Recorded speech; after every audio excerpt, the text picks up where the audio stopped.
50대 중반에 가장인 사람과 그 다음에 20대 초반에 대학 생활을 하고 있는 세 분을 모시고 가족에 대한 이야기를 해보려고 합니다. 할 이야기가 많습니다. 어떻게 보면은 추상적인, 지나치게 추상적인, 교과서적인 그런 이야기로 끝이 날 수도 있지만 또 어떤 큰 일을 겪게 되거나 아니면은 주변 가까운 친척이나 주변 사람들이 큰 일을 겪거나 이런 걸 직접 보게 되거나 아니면은 그것도 저것도 아니면은 어떤 영화 속에서나 아니면은 내가 읽었던 소설이나 이런 속에서 또 어떤 큰 일로 인해서 가족 전체가 아파하는 또 최악의 경우에는 우리가 서로가 소중하게 생각하는 가족을 떠나보내야만 하는 이런 일을 겪기도 합니다. 근데 우리는 아직까지 그런 일을 겪지 않았다면 그런 경험을, 그런 느낌을 해볼 경우가 잘 없죠.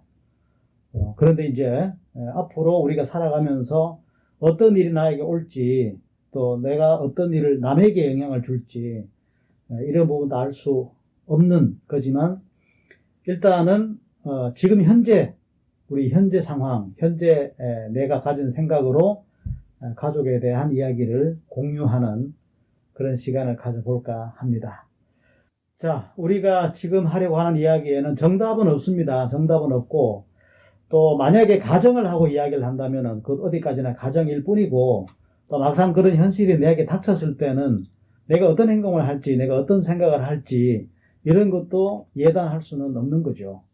그 순간에 와야지 내 행동이 결정되는 거고 내 마음이 결정되는 거기 때문에 그렇지만은 그 전에 우리가 어떻게 보면은 나는 이 세 분의 부모 뻘 되는 나이이기도 하고 한 가족이 될 수도 있는 그런 나이 연령대인데 그런 이야기를 해봄으로써 다시 한번 가족에 대한 생각을 해보는 게 어떨까, 의미 있는 일이 아닐까라고 생각을 합니다. 자, 먼저 질문을 한번 던져보죠. 가족의 소중함을 느껴본 적이 있다면 그게 언제일까 하는 건데 누가 먼저 이야기를 해볼까요? 그냥 이야기 시작하면 됩니다. 손 안 들어도 되고. 가족의 소중함을 느껴본 적이 있다면 언제였던가? 저 그런 거 할게요. 예.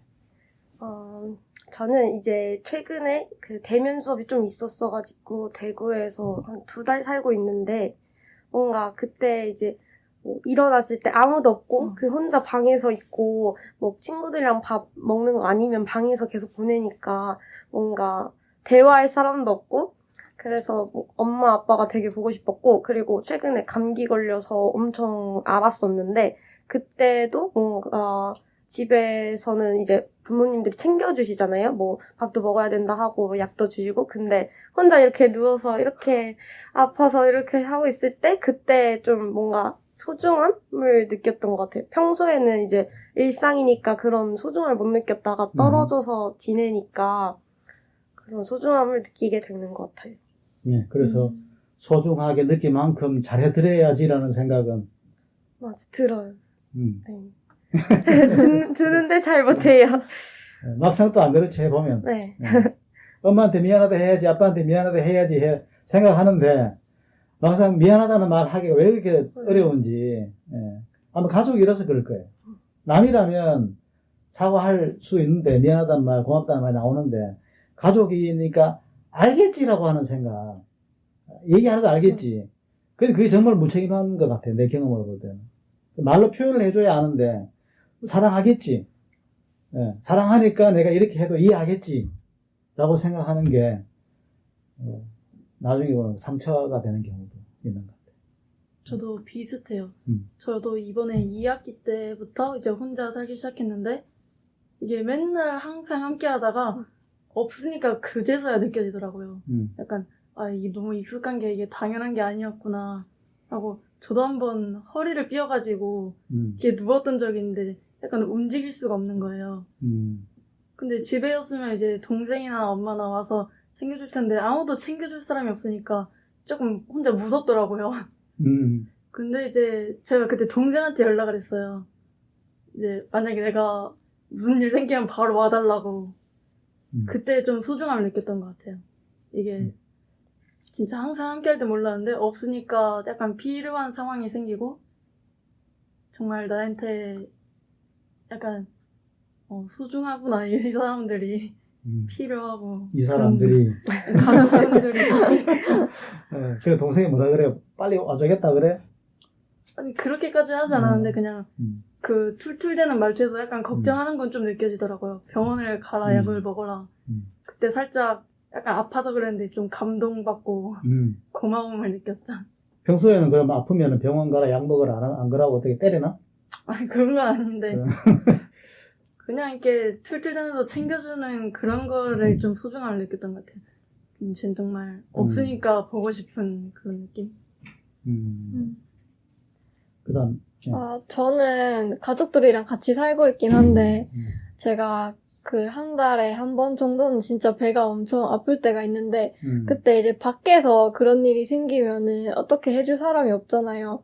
근데 이제 학교에서 그런 일이 있었을 때, 집에 아무도 없으니까, 그 선생님께서 뭐 집에 가서 쉬어라 하는데 아무도 없어서 어떡하지 이렇게 고민하고 있을 때, 부모님께서 일찍 조퇴하시고 오셔서 저를 케어해 주실 때, 그때 진짜 소중함을 느꼈고, 내가 진짜 그 경험을 하면서, 부모님이나 가족이 주변에 없을 때도 내가 혼자 이렇게 할 수 있을까? 나를 이렇게 잘 돌볼 수 있을까? 이런 생각이 들면서 또 이제 평소에도 무뚝뚝하셨는데, 그래도 그때만큼은 저를 제일 아껴주시고 좀 잘 돌봐주셔가지고 그때 소중함을 느꼈던 것 같아요. 저도. 지금 두 사람은 자 그러면은 지금 이제 말이 저쪽 분은 고향이 전주, 전 충청북도 증평, 저는 대구. 대구. 그러니까 두 사람은 가족이 멀리 있으니까 더 그렇겠네. 자 그러면 지금 이제 대학교 들어와서 이렇게 생활하는데, 그 전까지는 그러면은 섬김만 받았죠. 학교 다닐 때까지는. 네. 그러니까 지금 두 사람은 대구에 와서 따로 생활하니까, 지금부터는 내가 모든 걸 해야 되는. 그렇다고 일일이 내가 엄마 몇 시에 밥 먹을까 전화할 수도 없는 문제고, 내가 배가 아픈데 어떻게 할까? 전화 한들 엄마가 해결해 주진 않아요. 배가 아파도. 그렇잖아. 당장 달려올 수 있는 문제도 아니고. 그러니까 지금부터가 아니라 대학 생활이 시작되면서, 언제부턴가 모든 걸 내가 결정해야 되는구나. 내가 결정해야 되고, 어떤 일은, 물론 큰 일은 상의를 하겠지만, 내 일상생활 속에 있는 조그마한 일들은 전에 같으면 엄마가 해주고 아빠가 해주던 일들이 이제 어느 순간부터는 내가 모든 걸 해야 되는 그 순간이 왔을 거 아니에요. 내가 결정해야 되고, 근데 이제 그 결정한 일로 어떤 형태로든 결과가 나올 텐데, 그 결과를 내 걸로 그대로 수용할 수 있었는지, 그럼 다음 결정에 또 어떻게 해야 되는지를 생각을 하는지, 아니면 계속 어떻게 해야지 고민만 하고, 그때마다 부모님한테 전화를 하는지, 어때요?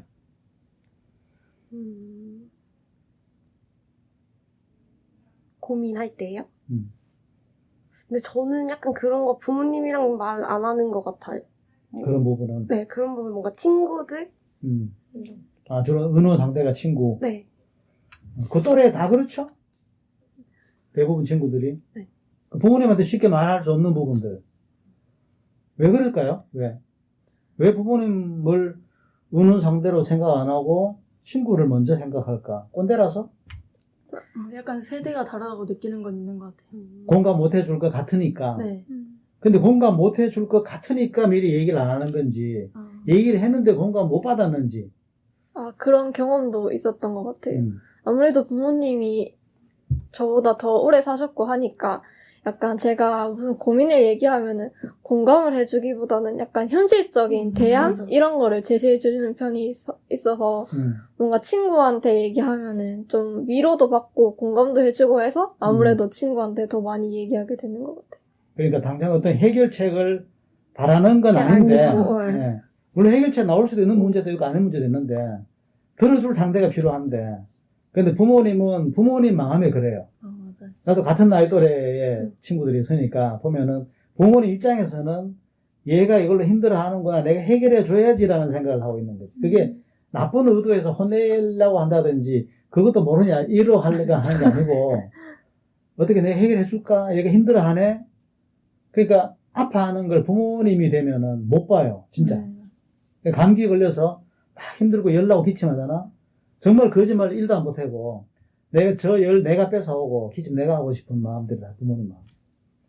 그러니까 이제 20대가 되면은 좀 컸으니까, 그 안쓰러움은 좀 덜 하죠, 아무래도. 특히 아기일 때, 어릴 때일수록, 부모님 일방적인 도움이 필요할 때는 더 심하고, 내가 어떻게 해줘야지라는 그게 더 심하고, 조금 잘하면은 이제 혼자서도 어느 정도 감당할 수 있으니까. 그런데, 내 얘기 요지는 그거예요. 알겠어요. 무슨 말인지. 그러니까, 내가 친구를 먼저 어느 상대로 고르는 이유는, 들어준다는 거, 같은 나이 또래니까 공감대가 넓다는 거. 근데 부모님은 그런 부분은 조금 없다. 부모님 능력이 없어서 그런 게 아니라, 나이 차이에 따른 또 입장이 친구가 아닌 부모하고 입장이 되다 보니까 자식을 보는 입장이라는 거지. 친구가 보는 입장이라기보다. 그러니까 이거는 어느 게 더 좋다 나쁘다가 아니라 시각의 차이. 근데 결론은 의도 하나는 둘 다 선한 거라는. 그러니까 부모님이 나를 이해 못 한다고 너무 원망할 필요는 없고, 왜 얘기를 안 들어주지 이렇게 생각할 필요도 없고, 나중에 본인들도 혹시라도 결혼을 할지 안 할지 몰라도 하면, 내 새끼가 태어나면, 그런 20년 전, 30년 전 경험들이 떠오를 수 있을 거예요. 자, 그러면은, 혹시 큰 일을 겪은 다음에, 가족 중에 누가 아팠다든지, 아니면 반대로 좋은 일이 있었다든지, 그래서 슬펐다면 그 일 때문에 같이 아파한 적이 있었는지, 아니면은 좋았다면은 사람이 축하해줄 사람 많으니까 더 기쁨이 더 커진다든지 그런 경험들 혹시 좋았던 경험이나 아니면 반대인 경험 어떤 게 있을까요? 슬펐던 경험이 있어요. 한 4년, 5년 전에 저희 고모가 저희 아빠 쪽 형제가 아빠가 첫째고 밑에 남동생 하나, 밑에 여동생 하나 이렇게 세 형제인데 삼형제? 네, 삼형제인데 저희 고모가 폐암이셨거든요. 그래서 4년 전에 돌아가셨는데 그 전에도 한 4년 정도 앓았어요, 병을. 그래서 그렇게 계속 앓다가 이제 돌아가시기 한 6개월쯤 진짜 힘들더라고요. 가족들이 전부. 그때 다 같이 아파하고 약간 서로 앞에서는 티를 안 내고 약간 뒤에서 혼자 이렇게 좀 그런 거예요. 그때 이제 살짝 가족애를 느꼈다 해야 되나? 좀 돈독해진 것 같아요. 기쁜 거는 혼자 기뻐해도 충분히 할 수가 있는데, 정말 안 좋을 때, 슬플 때는 주변에 아무도 없다는 것 자체가 사람을 더 아프게 하는 거예요. 좋을 때는 상관없어요. 좋을 때는 내가 100% 좋으면은, 주변에 사람 많으면은 그 100%가 200% 되고 3% 되고 더 좋을 수도 있고 그렇게 한데, 슬플 때는 오히려 반대쪽으로 생각하면은, 만약에 누가 돌아가셨는데 주변에 아무도 안 와요. 조문 하나도 안 와요. 그러면은 되게 슬프겠지. 또 물론 그 원인이 있겠죠. 그 사람이 예를 들어서 직접적으로 말해서 나쁜 짓을 하거나 원망 다른 사람에게 그런 원한을 심어줬거나 그럴 때는 그럴 수 있겠지만, 당사자 입장에서는 그럴 거예요. 또 좋았던 거나, 그래서 가족이 좋구나, 필요하구나, 그런 경우. 작년에 이제 입시를 했잖아요.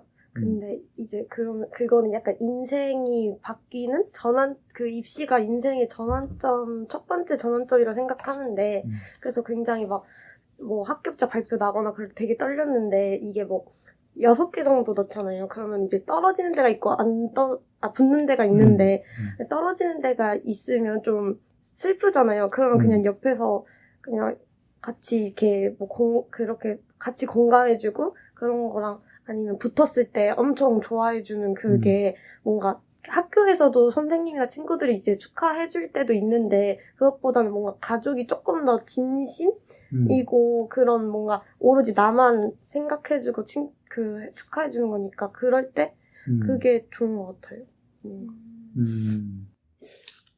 저 같은 경우도 얘기가 어떤 게 있었냐면, 자세한 얘기는 좀 사생활이라서 얘기할 수 없지만은, 되게 좋았던 적이 있었는데, 그때 어떤 상황 때문에 나 혼자만 좋아해야 될 일이 생겼는데, 그 좋은 일이 갑자기 슬퍼지는 거예요.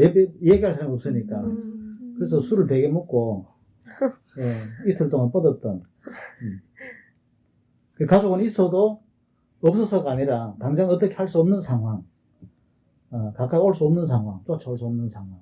그럴 때도 있어요. 물론 그거는 뭐 며칠 뒤라도, 기쁘면 그 순간이 제일 좋은데, 그 순간에 같이 기뻐하는 분위기가 제일, 왜냐면 그 감정이 살아있을 때, 뭐든지.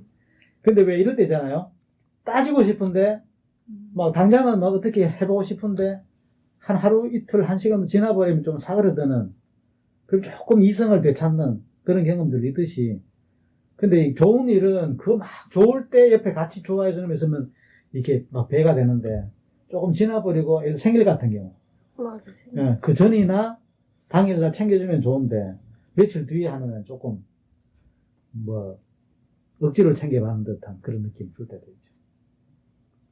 그럼 어때요? 그런 큰일.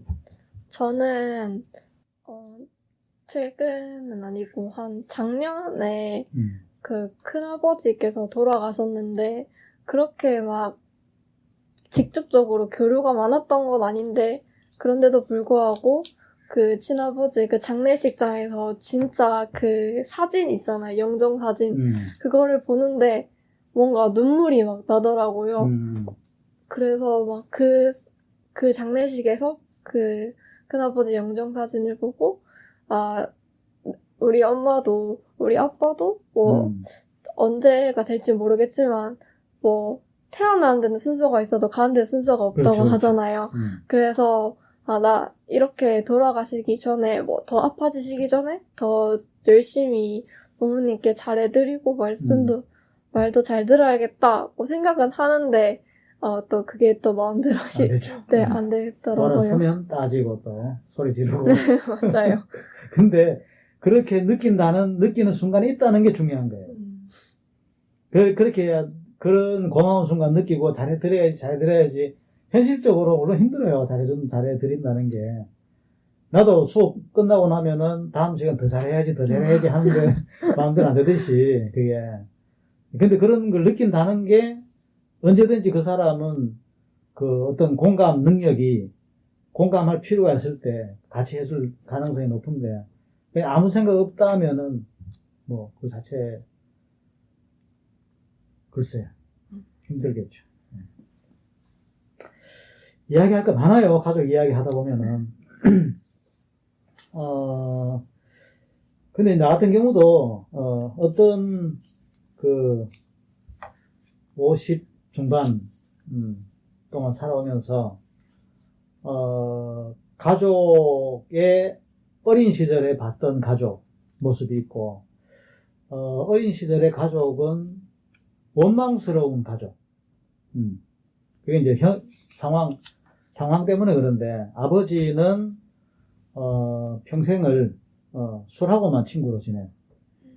그러니까 아버지는 무책임한, 지금 생각해도 안타깝고 이런 거, 물론 사정은 있겠지. 아버지 나름의 사정이 있겠지만 그때 내가 어려서 몰랐고, 지금 지나고 생각해도 왜 저랬을까, 안 그럴 수도 있었을 텐데라는 원망감이 조금 더 클 거예요, 아마.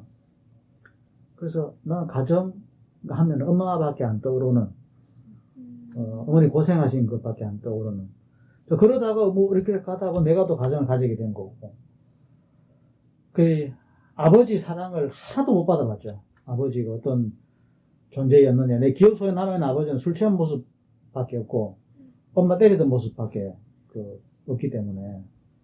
그럼 나도 그러면은 그런 가정에 자라면 따라 한다던데, 나도 혹시 나중에 아내를 때리고 그러지 않을까. 전혀 그거는 안 해요. 여러분들은 또 이제 안 봤는데 어떻게 하냐? 집에 때리지 않느냐? 할지도 모르겠지만은, 그거하고는 전혀 거리가 멀고, 오히려 그게 나한테 약이 된 것 같아요. 어떻게 해야 되겠다라는 게. 왜냐면 애들한테 아버지에 대한 추억이 없다는 건 정말 슬프다. 난 아버지한테 원망만 가득한 채로 지금까지 있고 하니까. 그 나중에 우리 아이들도 나중에 자랐을 때 아버지에 대한 기억이 뭐 지금 나처럼 그런 아버지도 떠오르면은 어떨까? 정말 아픈 게 아닌가. 그러면은 가족 아니면 내가 교육자로 살아가면서 어떤 수업 시간에 어떤 말을 하면 좀 거짓말밖에 안 되는 거고, 그냥 교과서에 나온 얘기 읽어주는 것밖에 안 되는데, 말하는 내가 공감 못하면서 그 얘기를 한들 설득 있게 다가갈까, 그런 생각을 하죠. 그래서 이제 그 가정이라는 게 뿌리 같아요, 뿌리.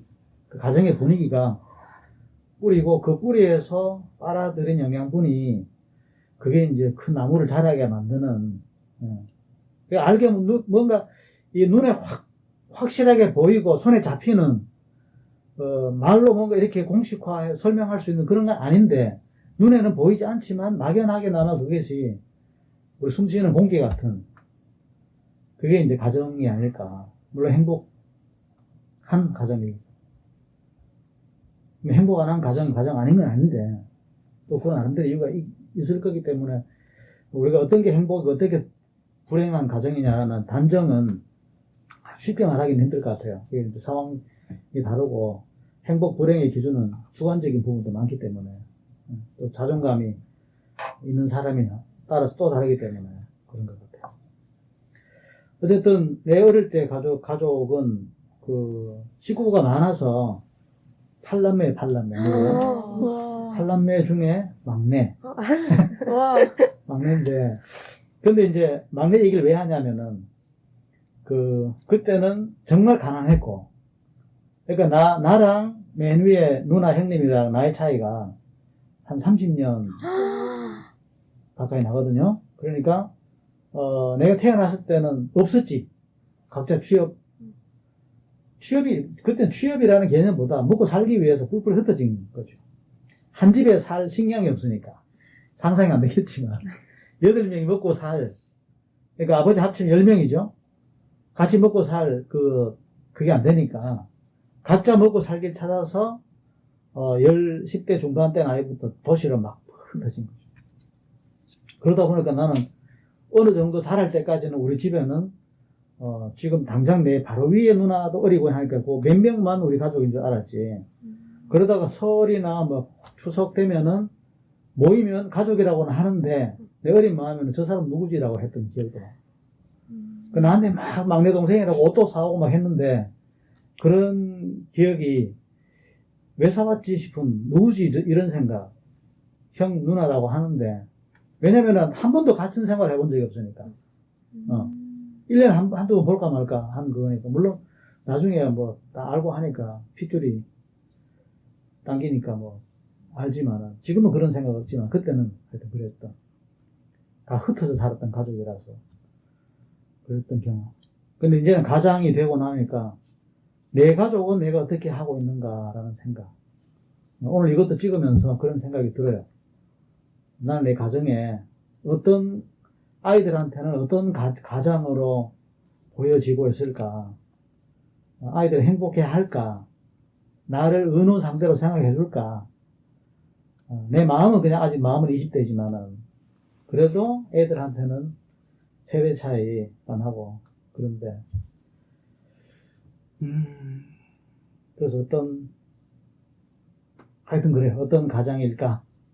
꼭 가장이라고 해서 꼭 무슨 모든 걸 책임진다는 그런 가장이보다 다른 용어가 빨리 생각이 안 나는데, 아빠로서 그것도 이제 아직까지는 아무래도 우리나라 문화가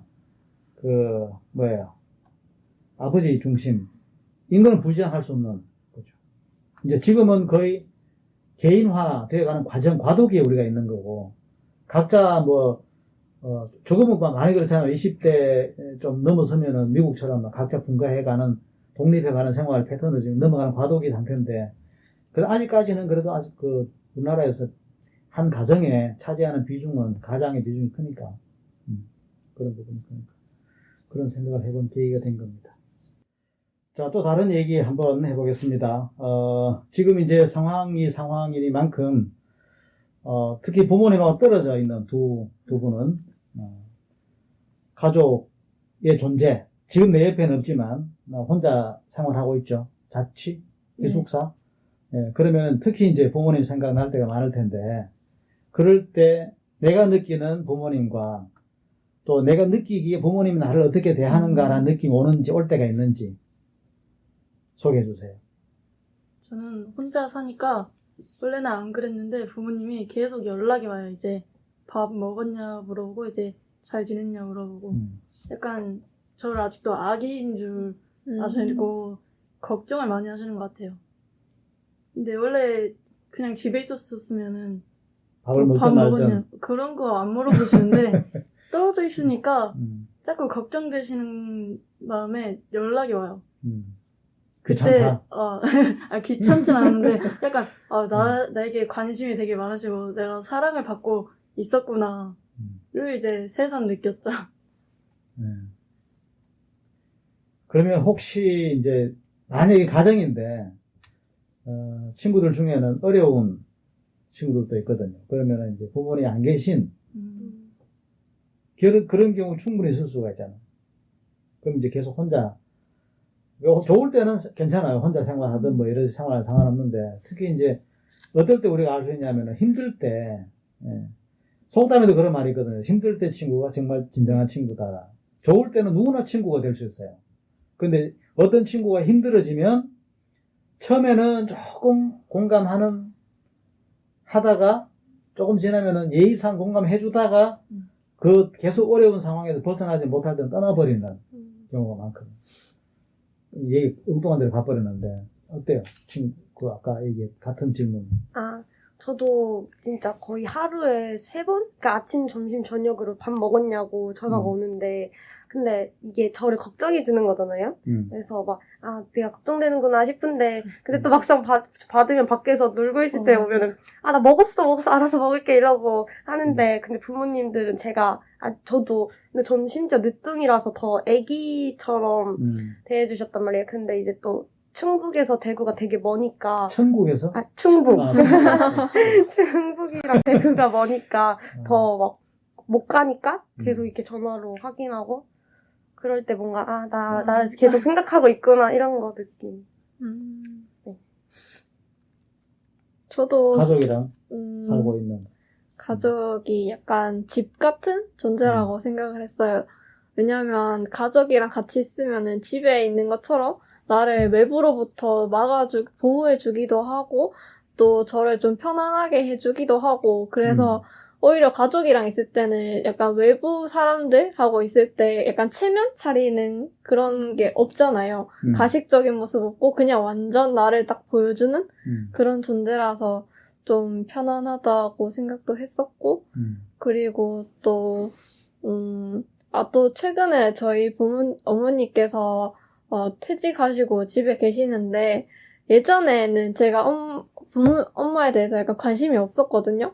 근데 요즘에는 계속 집에 있다가 없으면은 맨날 제가 오히려 엄마한테 더 전화해서 엄마 어디야? 뭐 밥 먹었어? 뭐 해? 이러면서 막 연락하고, 그러면서 이제 좀 가족에 대한 소중함이 더 애틋해지는 그런 것 같아요. 좋죠. 지금 어려운 시간이 오히려 그런 거를 맞아요. 조금 관계를 더 돈독하게 해주는. 근데 어떤 집은 그러잖아요. 코로나 때문에 싸우는 집이 더 많다고. 한 집에 사니까 같이 있는 공간이 많으니까 아무래도 이제 자꾸 부딪혀요. 부딪히게 되는 거죠. 떨어져 있다가 만나면 반가운 게 있는데 맨날 같이 있고 막 새끼를 밥 챙기는 삼식이가 다 되어 있고 확 찐자가 되고 이러니까 사사건건 부딪히고 이래서 코로나 때문에 그 이혼을 하는 또 많이. 상황이 그렇게 만든 것 같아요. 그러니까 어떤 가정은 이런 힘든 시기가 서로를 더 챙겨주는 그런 이제 도움이 되는 플러스 요인으로 작용하는 가족도 있고, 또 어떤 가족은 오히려 이게 더 금방 말한 것처럼 안 좋게 작용하는 그런 것도 있는 것 같아요.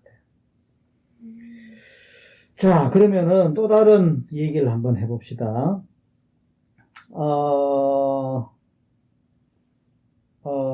지금도 여전히 가족의 한 사람이죠, 우리가 다. 혼자인 사람 없으니까. 처음은 누구나 다 가족에 출발했으니까. 지금은 이제, 그런데 앞으로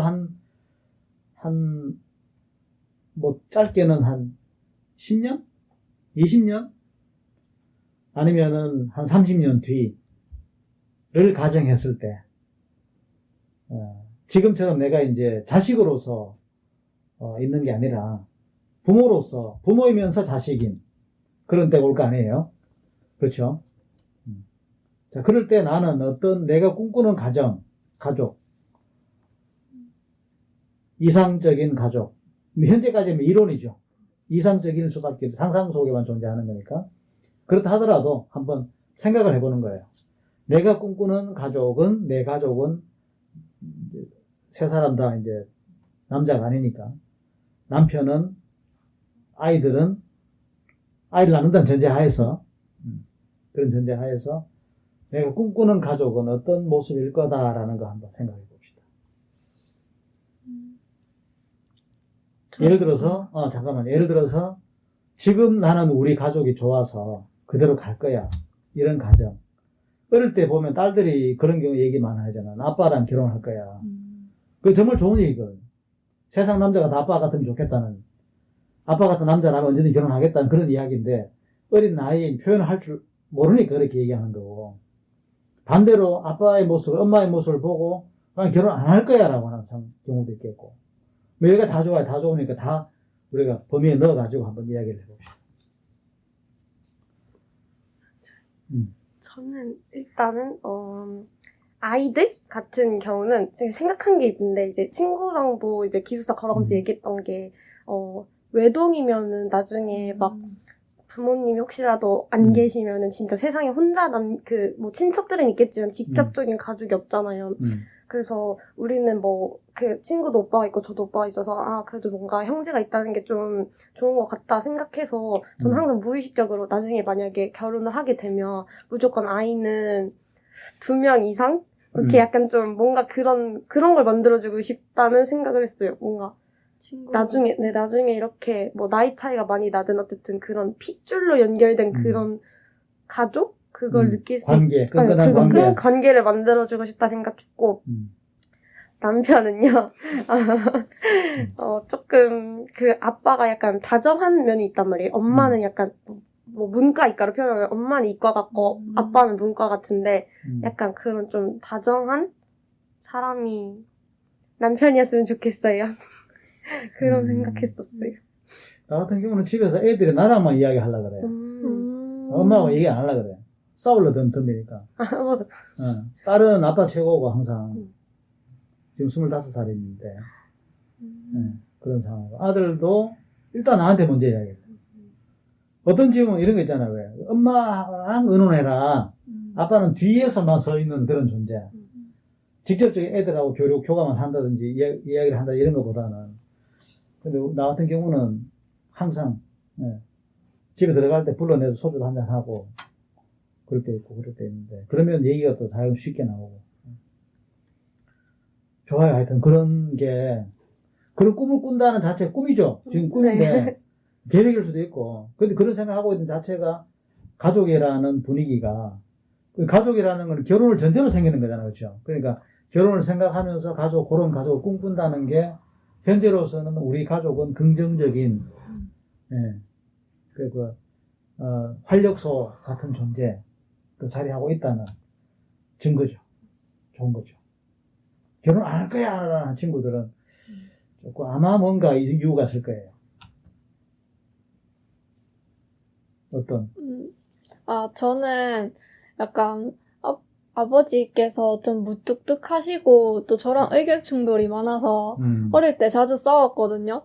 그래서 어릴 때는 진짜 아빠 같은 사람 절대 안 만나야지. 아빠랑 완전 다른 성격을 가진 좀 다정다감하고 표현도 좀 잘하는 그런 사람을 만나야지 라고 생각을 했는데 최근 들어서 아버지께서 많이 바뀌고 계셨거든요. 표현도 좀 자주 해주시고, 그리고 저를 이렇게 사랑한다는 거를 막 말로 막 사랑해 이렇게 얘기는 안 해도 뭐 맛있는 게 있으면은 뭐 저를 먼저 챙겨주시거나 아니면은 뭐 제가 필요한 게 있으면 먼저 나서서 도와주시고 또 저희 아버지께서 약간 기계를 다루시는 분이라 가지고 집에 고장난 거 있으면 뭐 잘 고치시고 그래가지고 그런 모습을 보면 또 한편으로는 아빠 같은 그런 사람이랑 결혼을 해도 좋을 것 같다 이런 생각이 들었고 그래서 저는 약간 가족을 꾸리게 된다면은 친구 같은, 아이한테 친구 같은 엄마나 그런 사람이 되고 싶고,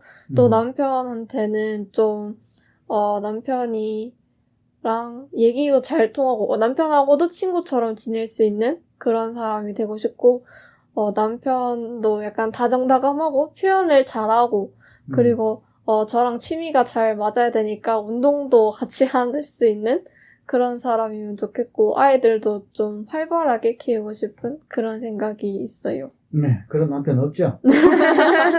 너무 이상적인. 다정다감하고 이해심 넓고 취미도 사랑스럽고, 많고. 취미도 갖고 표현도 잘하고 없죠? 그건 꿈에서나.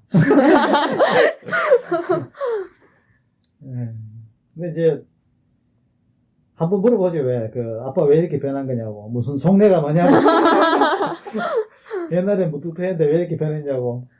물어봐야겠어요. 오늘 집에 가서. 근데 진짜 변하는 것 같아요. 음. 아빠들 나이를 먹으면서 약간 마음이 여려지는 아, 건지. 소녀소녀. 소녀소녀해지고 있어요. 저희 아빠도 되게 무뚝뚝했는데.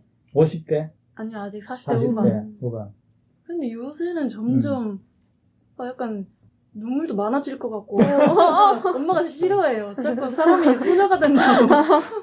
갱년기인가? 모르겠어요. 근데 진짜 많이, 약간 성격이 예뻐졌다고 해야 되나? 좋은 거죠. 네, 좋은 것 같아요. 좋은 거죠. 그래야지 세상 살맛이 나는 거고. 또 그러면서 더 서로 더 잘해야 되겠다는 네. 생각을 하게 되는 건데, 원한만 쌓여가면은 그것도 안 좋은 거잖아요. 그렇죠? 자, 또, 이야기는 하려고 하면은 끝이 없습니다. 끝이 없는데, 혹시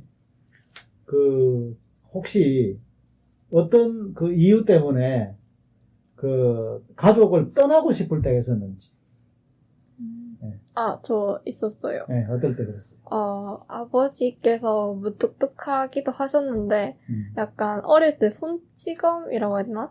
완전 폭력적인 그런 건 아닌데, 훈육 같은 걸 할 때 약간, 네. 사랑의 매라고 하지만 그렇게 때리실 때가 있었기도 했거든요.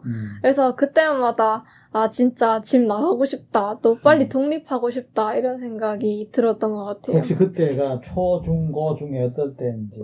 중학교 때도 있었고, 고등학교 때도 있었던 것 같아요. 네, 지금 최근은 아닌데, 중3이나 고1? 그 사이에 좀 있었던 것 같아요. 왜 그랬을까요? 이게 진짜 얘기하면 좀, 왜 그런 걸로? 이런 걸 이렇게 생각할 수도 있는데, 제가 중학교 때 약간 아침잠이 많아서, 일어나라고 해도 잘 안 일어나고 그랬거든요. 그래서 그때 아빠가 원래 깨워주셨는데, 그때 너무 안 일어나니까 이제 참다가 못해 화가 폭발하신 거였겠죠? 그래가지고 제가 이렇게 자고 있는데 이렇게 뺨을 때리시는 거예요. 그래가지고 그때 너무 충격받아가지고 아무 말도 안 나오고 눈물만 하고 이렇게 주룩주룩 흘렸던 그런 기억이 있습니다. 같이 때리. 그러면 진짜 큰일. 그래서 그날에 아빠한테 그때 나 왜 때렸냐고 했는데 네가 만약에 또 그런 일이 있으면 나는 언제든지 때릴 수 있다. 네가 좀 약간 올바른 길로 가기 위해서라면 나는 훈육하는 걸로 약간 사랑의 왜 이런 거는 할 수 있다고 생각한다. 그래서 그때 진짜 완전 독립하고 싶다는 생각을 했던 것 같습니다. 혹시 그 일로 미안하다는 얘기를 들어본 적은?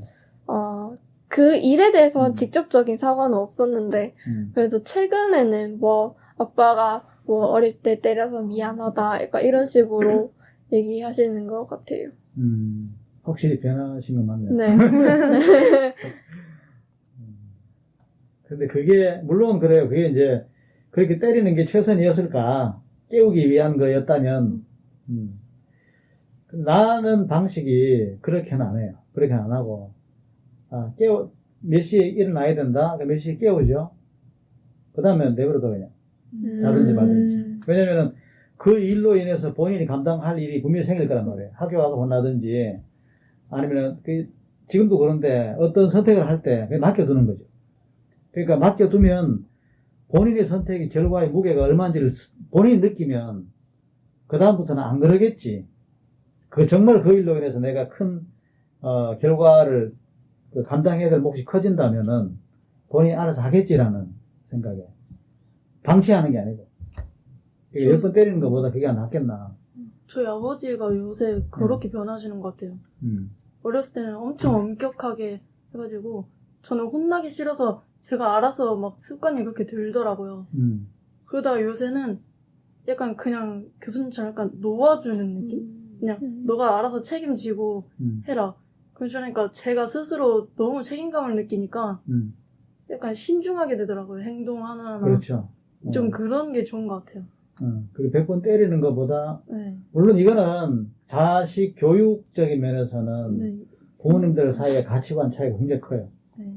어떤 사람은 이게 최선이다라고 하는 사람이 있고, 또 나름대로 자기 방식이 있는데, 근데 그거 이제 어떤 게 최선이냐를 얘기하기에는 또, 사람 관계라는 게 한 사람이 이렇게 행동하면은 상대방도 있단 말이에요. 그 대응하는. 그 관계에서 우리가 얘기를 해봐야 되기 때문에, 또 다르게 비유하면은 양쪽 이야기를 다 들어볼 필요도 있기 때문에, 뭐가 제일 최고 낫다라고 하는 거는 각 집마다 분위기상, 딱 꼬집어서 이게 최선이다라고는 말할 수가 없지만, 일단은, 때리는 건, 고치기 위해서 때린다는 거는 조금 안 좋은 것 같아요.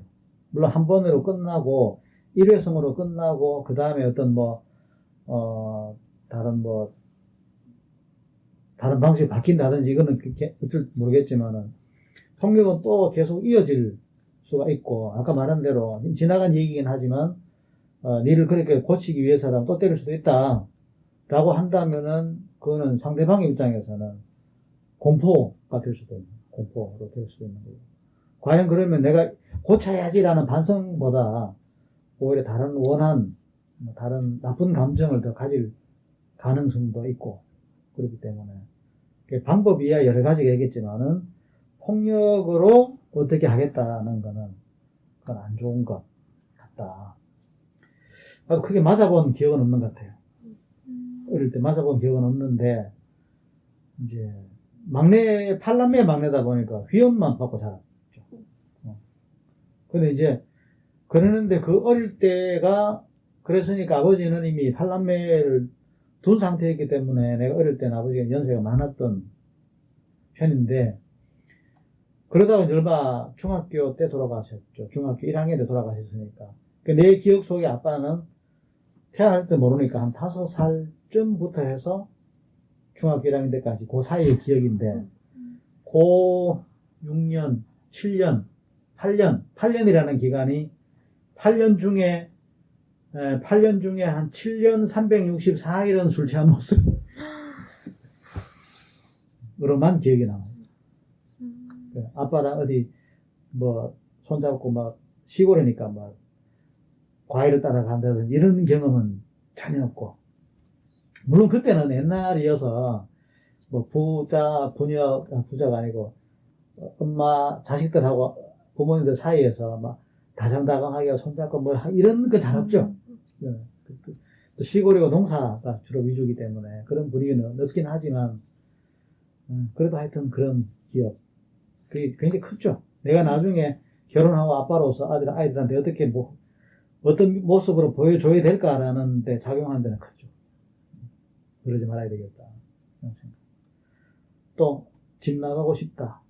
저 남동생하고 갈등이 좀 심해가지고, 정말 약간, 처음에는 말다툼으로 시작해가지고, 좀 약간 몸싸움으로 번지더라고요. 근데 남동생이 3살 차이인데 이게, 남자애가 중학생을 넘어가면서부터 이제 약간 감당이 안 되는 거예요. 사춘기 와가지고, 저는 부모님 말씀 안 듣는 게 너무 화가 나서 뭐라고 했거든요. 그러니까 이제 대드는 거예요. 약간 머리가 좀 점점 커지면서. 그래서 이제 점점 감당이 안 돼가지고. 근데 걔는 제가 잔소리하는 게 싫고, 저는 걔가 행동을 똑바로 못하는 게 너무 싫어가지고, 계속 갈등이 계속되니까, 이게 끝이 없더라고요. 근데 제가 봤을 때 제가 지금 집을 나왔으니까, 그래서 멈춘 것 같아요. 그럼 지금 나이에도 같이 한 집에 산다면 그러면 갈등이 계속 될 수도 있을 될 것 수도 같아요. 있다. 근데 이제 점점 서로 성숙해져서 약간 이해를 하는 수준까지 가야 풀릴 것 같은데 아직은 지금 동생은 몇 학년이에요? 고등학교 2학년. 고등학교 2학년. 아무튼 지금도 별로 감정이 서로 좋진 않은 것 같아요. 그럼 본의 아니게 떨어져 있는 게 도움이 되고 도움이 되고 있어요. 있는데 언제든지 터질 수 있는 네, 위험해요. 시한 그래서 폭탄. 약간 집에 잘 안 가요. 그렇구나. 동생 똑같이 생각하는 거예요, 그러면? 누나에 대해서? 동생도 음. 제가 없는 게 좀 좋지 않을까. 일단 눈에 안 보이니까 싸우진 않겠지만, 네, 그쵸. 그럼 저는 뭐, 연락, 카톡이나 뭐. 전혀 안 해요. 전혀. 근데 여동생하고 엄청 잘 지내는데 남동생하고만 그런 것 같아요. 그 가족 단톡방 같은 게 있을 거 아니에요? 있어요. 그럼 거기서 어떤 대화할 때, 넌, 뭐, 동생이랑 주고받는 이야기는 전혀 없어요. 형식적으로라도. 없어요. 그러니까 이제 더 성숙해져서 서로를 이해할 수 있을 때쯤 얘기를 잘 해봐야 될 것 같아요. 풀어 나가는 데는, 네. 내 경험상, 윗사람이 풀어 나가는 게 더 편해요. 제가? 네. 근데 저도 아직 어. 약간 방식을 모르겠더라고요. 어떻게 얘를 대해줘야 서로 상처를 안 받고 잘 풀어갈 수 있을지. 말을 건네기가, 직접 바로 말 건네기 힘들면은, 편지도 좋고, 선물도 좋고, 예를 들어서, 뭐, 기프티콘 같은 거 날리면서, 뭐, 간단하게나마 쓸 수 있잖아. 뭐, 예를 들어서 생일이면, 생일이라는 걸 빙자해서, 하나 주면서, 짧게 쓰는 거지. 예. 그동안 우리 이렇게 했는데, 이제는 나이도 먹고 하니까 그러지 말자라고, 미안했다라고 먼저, 내가 미안한 게 1도 없더라도 먼저 미안하다고 하는 게, 먼저 열어줘야 상대방도, 내가 열어야 그쪽으로 들어오는데, 나 꼭꼭 닫아놓고 너가 사과해. 그럼 내가 잘할 거야 라는 거는 오히려 더 멀어지게 할 수 있는 거예요. 제가 더 다가가야겠어요. 용서하는 게 제일 마음 편해요. 용서하는 사람이 훨씬 더 기쁘고, 오히려. 용서할 일인지 내가 참고 넘어갈 일인지 모르겠는데, 어쨌든 나이 많은 사람이 먼저, 윗사람이 먼저 열어주는 게 손해본다고 생각하세요. 네. 네. 손해본다고 생각하고 해야지, 이렇게 하고 내가 언젠가 내 몫을 챙길 거야 라고 따지고 해서 어느 게 옳고 그런지를 분리해서 내가 논리적으로 이렇게 할 거야 라고 하면은, 논리적으로 이기면은 감정은 고려 더 깊어지는 거예요. 제가 그렇게 생각을 했던 것 같아요. 약간 따져가면서. 근데 이제 안 그래야 될 것 같아요. 그러니까 싸움 중에 제일 소득 없는 싸움이 부부 싸움이고, 가족 간의 싸움인데, 이겨봐야 그러니까 더 볼 게 상처만 없는 게 남는 느낌? 가족 간의 싸움이에요. 특히 부부 간은 더 그렇죠. 그러니까 내가 잘하고 잘못 떠나서 내가 잘했을 경우에 특히 뭐 싸운다는 건 둘도 똑같은 거지. 네. 예, 서로가 하는 부분이고 잘못하는 부분이 있는데, 그건 다 뭐 피장파장인데, 거기에서 이제 힘의 논리라든지 아니면 가장이라는 이유로라든지 아니면 다른 이유로 인해서 내가 너보다 낫고 이렇게 해서 네가 이렇게 했잖아. 그거 봐. 네가 잘못했잖아. 그러니까 사과해. 이런 식으로 접근해 들어가고, 아니면 아예 말을 끊고 대화를 안 해버린다든지 침묵 속에서 계속 서로 딱 각자 행동을 해버리면은 그거는 커져가는 거예요. 골만 깊어져가는 거예요. 그 손해봐도 될 싸움이 가족 간의 싸움이고. 왜냐면은 한 가족이기 때문에 시간이 지나면 알게 돼요, 다. 좀 시간이 걸릴 뿐이지 다 알게 되는 거예요.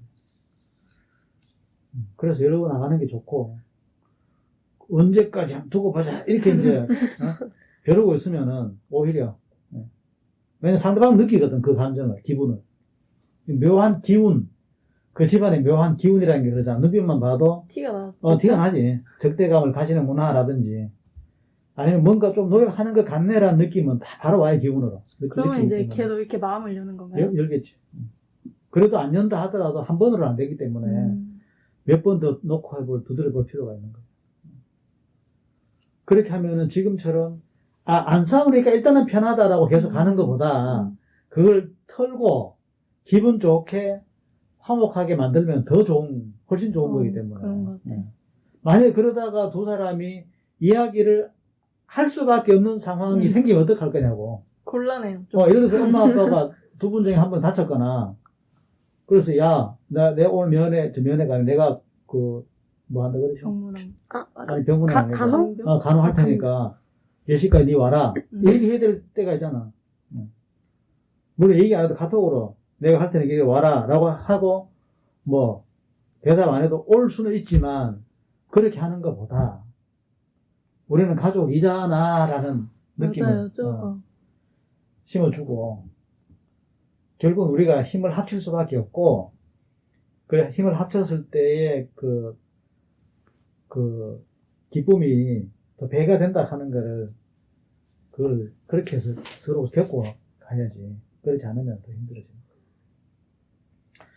좋네, 얘기 잘 했네요. 그런 부분은.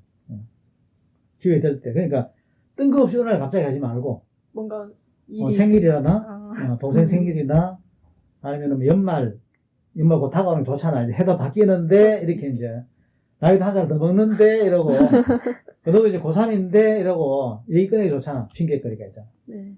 한번 해봐야겠어요. 대학 생활 해보니까 이렇더라. 라고 편지도 좋아요. 편지도. 편지 좋을 것 같아요. 편지. 편지를 읽으면은, 물론, 에이? 찢어버리면. 그 정도까지는 안 수도 있고, 있는데, 만약 읽어본다면, 그거는 1차적으로는 된 거예요. 당장 반응이 없다고 손해하지 말고. 왜냐면 계속 꽁꽁 닫아뒀던 문이 그 틈 내기 얼마나 힘든데. 그렇잖아. 못 하나 받기 얼마나 힘든데. 조금만 놓고 소리만 들었다면 그걸로 성공했는 거예요. 그러고 계속 이제 두들기면은 본인도 알 거예요. 그런 게 있고. 자, 한 개만 더 얘기합시다. 아까 얘기 안 한 것 같은데 혹시 가족을 버리고 싶은. 전 엄마 잔소리 할 때요. 그럼 잔소리를 뭐 첫 번째 이유로 시작했으면 두 번째 이유, 세 번째 이유 이어져서 끊임없이 말하고, 그리고 또 잔소리 할 때는 항상 방 청소를 시키시거든요. 그럼 방 청소 이렇게 강제로 하니까 하기 싫잖아요. 평소에도 안 하는데 강제로 시키면 얼마나 더 하기 싫어요. 그럴 때 진짜 지금 나가고 싶다 생각해요. 다들 귀여운 핑계. 잔소리는 뭐 늘 듣고 사는데 뭐. 청소를 왜 하기 싫어 근데? 네? 청소를. 너무 많아요. 그리고 저는 약간 청소하는 스타일이 아니어서 강제로 시키니까 더 하기 싫은. 대부분 청소 잘 안 하죠? 저는 아예 어지를 줄 않으면 된다고 생각하거든요. 근데 이제 해보면은 먼지 엄청나게 많아. 머리카락 먼지, 막 침대 밑에. 맞아, 머리카락. 엄청나게 많아. 한번 해보면은, 야, 내가 이런 데 살았단 말인가 싶어. 거의 뭐 밀림, 자연 그대로. 태초의 자연 그대로. 자, 이제 마지막으로 한마디씩만 하고 마무리 합시다. 자, 앞으로의 나의 가족을 위해서, 자, 짧게 한마디씩만 해볼까요? 저희 지금 가족. 네, 우리 가족을 위해서 나는 뭘 어떻게 하겠다. 저는 뭔가 저는 약간 밖에서는 좀 애교가 많고 살가운 집에서는 애정 표현을 잘 안 하거든요. 근데 이제 아까도 뭐 미안해나 사랑해나 그런 애정 표현이 가족한테는 당연하니까 안 해도 되겠지라는 생각이 있잖아요. 근데 그런 거 버리고 좀 뭔가 표현을 많이 해가지고 마음을 전달해서 느끼게 해주고 싶어요. 그렇죠. 그럼 상대방도 그렇게 할 거예요. 또 저는 제가 더 약간 책임감을 가지고 엄마 아빠가 좀 걱정 안 할 수 있게 그렇게 하고 싶어요. 그래서 이제 가족들도 서로 좀 믿음을 가지고 약간 내가 굳이 신경 쓰지 않아도 제가 잘 알아서 할 거라는 그런 믿음을 가지고 약간 지지해주는, 뭘 하든 좀 지지해주는 그런 가족이 됐으면 좋겠어요. 좋습니다. 저도 좀, 그 부모님이 무뚝뚝한 것처럼 저도 표현을 하는 데 있어서 좀 무뚝뚝한 편이라서 표현을 하는 것, 이렇게 좋다, 싫다, 뭐, 사랑한다, 미안하다, 이런 표현을 좀 많이 해주고 싶고, 그리고 제가 화가 좀 많은 편이라서 부모님한테 좀 화를 낼 때도 있는데, 이제 그 감정을 좀 다스리고 침착하게 대화를 하려고 노력하겠습니다. 네. 마지막으로 저도 한마디 하죠. 가족들 대하는 기분으로 학생들 가르치겠습니다. 열심히. 네, 카메라 보고 이쪽 두 사람 이쪽 보고 우리는 저쪽 보고. 네. 오늘 고생 많았습니다. 고맙습니다.